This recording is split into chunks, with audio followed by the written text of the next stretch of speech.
when I talk about the national education policy and the various kinds of reforms that we are bringing in, these are all tools.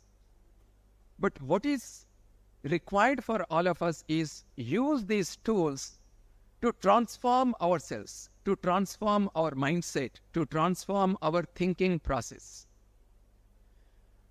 We should not just focus only on the tools that are there, whatever reforms that are coming, but we need to see why we need to implement them and how it is going to change the lives of each one of us.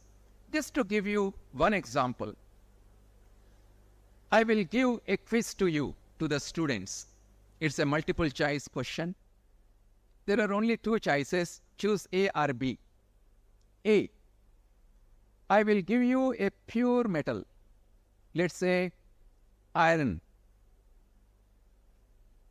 Iron, you know, a pure metal is ductile, it is corrosive, it is not very strong.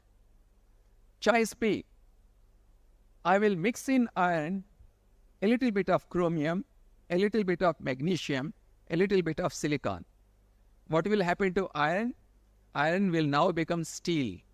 Steel is very strong. It has many applications as compared to iron.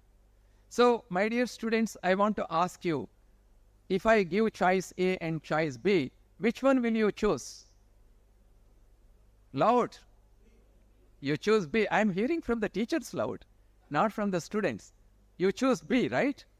You choose an alloy which is stronger, non-corrosive, which can be used in many applications. Look at your own lives.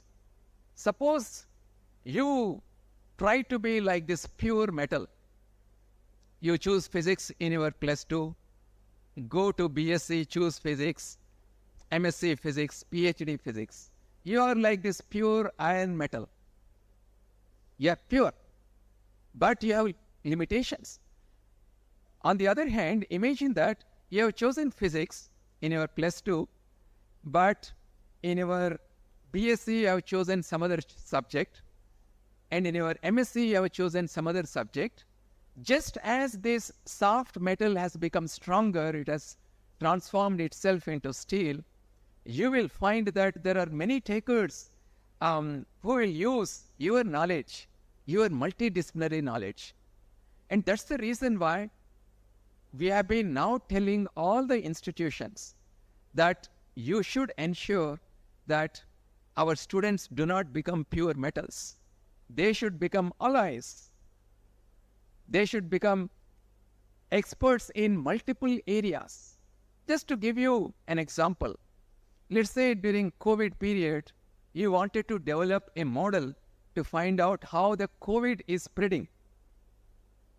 If it is left only to biologists, that model will not be able to predict. If you leave it to only mathematicians, it cannot. What you need is a person who understands the biology part of COVID, a person who knows the mathematical part, and you also need an understanding of the society. You require a sociologist there, because you don't know, a biologist and a mathematician cannot understand how clusters of people are responding to vaccination or how they are responding to lockout. Only a sociologist can tell you. So that's the reason why in the national education policy, we are emphasizing that multidisciplinary education should be provided. There are many things in the